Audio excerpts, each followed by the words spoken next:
Hello everyone, I'm Anne-Marie Villicana, your CCN Real Estate Segment Star, and today I'm so happy to have Jodi Johnston of Premier Natural Hazard Disclosure. So welcome. Thank you. So in the real estate business, we have to use an NHD company, and NHD is the initials for Natural Hazard Disclosure, but people throw that around, so I want people to know it's Natural Hazard Disclosure.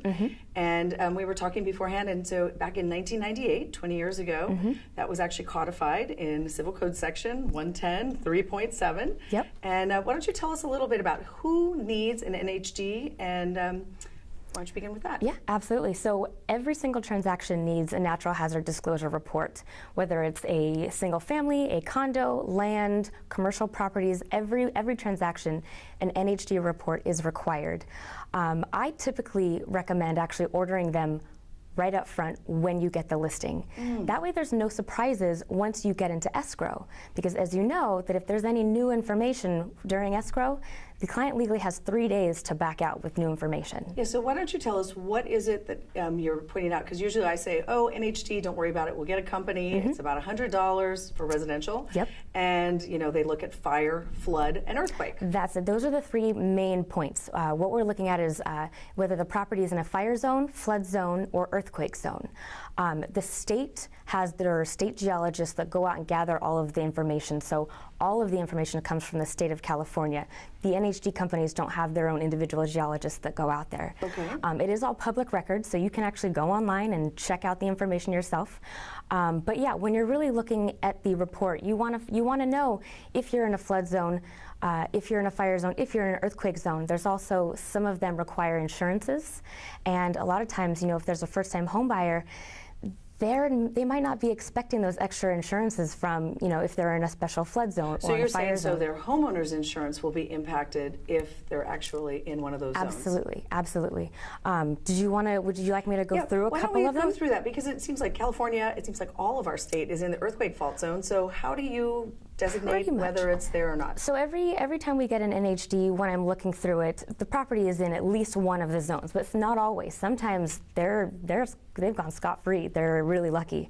But yeah, there are going to be certain areas that are in special flood zones, which will require flood insurance. Then we also have potential flood zones, which usually means that there's a dam nearby. And the state wants to just kind of give us a precaution, if the dam were to break, or if we were to get a lot of rainfall and the dam were to overflow, there's a possibility of some of these properties being damaged by flood.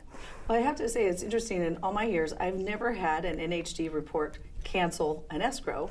But I'm sure you've probably encountered that. I have encountered it about twice in the last few years. It's not very frequent. When you come into California, it comes with the territory. It comes when you come to California, you're going to be in an earthquake territory. But just because you're coming into California and there's a lot of fault zones does not actually mean that you're going to be in an earthquake fault zone. How the state determines if your property is in an earthquake fault zone is only if the property lies within 1/8 mile of either side of the fault line. And does it, 1/8 mile is very close actually. But does it matter like how recent the earthquake fault activity has been? It actually does, and it's quite strange actually. So the fault lines that California takes into account is anything that's been active in the last 11,000 years.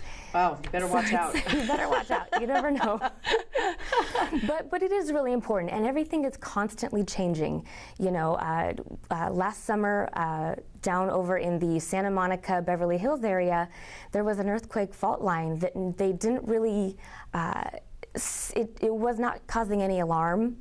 And all of a sudden, there was a little bit of movement, and so they were like, "Let's go. We got to go ahead and change things." Well, I know I had a transaction in Hollywood and West Hollywood, and that was incredibly difficult because it was running right down the middle of the street and caused really great issue. But we did get the deal to go through. Good. Despite that. Good. Yeah, the only time our people, a lot of times the first-time home buyer, it's a big change. It's a big experience for them, and so little things here and there might kind of freak them out. But that's why, again, I recommend getting the natural hazard disclosure at the beginning of the transaction. That's great advice. That way you know ahead of time, so there are no surprises once escrow opens. Just one of the basic disclosures.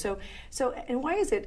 So if we can kind of look down through your list on the Premier NHD report, so you have 2 fires. fires and 2 floods. Yes, absolutely. So explain what the difference is. So the 2 different fire zones, we have high fire and wildfire. High fire is when a property is within an incorporated area, so there's a lot of structure density. That's a lot of flammable material. More high rises? More high rises, but or low rise? Well, it's actually, what you're going to find is it's a lot of properties that are kind of bordering like the hillside. So you've got like Burbank and Glendale and Pasadena. A lot of the houses that are kind of, you know, nestled in the foothills? Nestled in the foothills. Okay. There's a very good chance they're in a high fire zone. And then you have properties that are in a wildfire zone. And what is that difference? Those are houses and properties that are outside of incorporated areas, so outside of the city. You can think of Big Bear. It's very dry in the summer. You know, there's a lot of dry vegetation. It's very flammable, but yet there's not a whole lot of structure density out there. So they call that a wildland zone. And I can see that that would be very important on your insurance, because maybe a regular insurance wouldn't take you, and then you have to go to one of the California-funded insurance companies. Every property within in a high fire or wildfire zone, also in a special flood zone, will require insurance.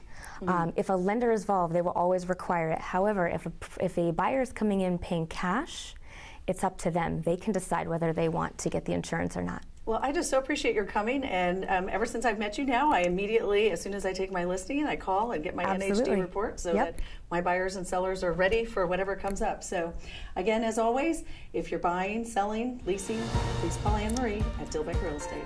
Thank you so much.